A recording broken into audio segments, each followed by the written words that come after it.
Have you ever felt like, no matter what you do, you're still not truly happy?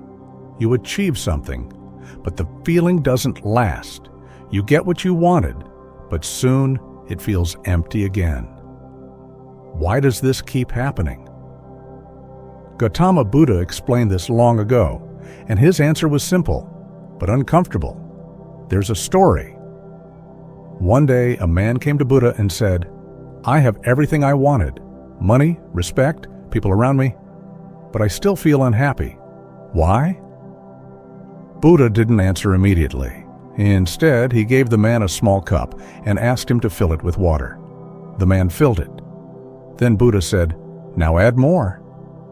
The man looked confused. "It's already full. I can't add more." Buddha smiled and said, "Your mind is the same. You keep trying to fill it with more desires, more expectations, more wants. But no matter how much you add, it will never feel full." The man stood silent. Buddha continued, "Happiness doesn't come from getting more. It comes from wanting less. And as long as your mind keeps chasing, it will never rest." That's the truth.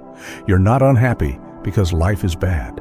You're unhappy because your mind is never satisfied. It always wants something else, something more, something different.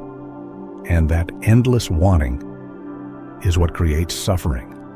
But the moment you slow down and learn to be content with what is, peace begins. Not outside, but inside you.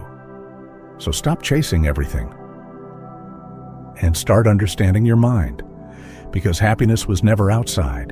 It was always within you.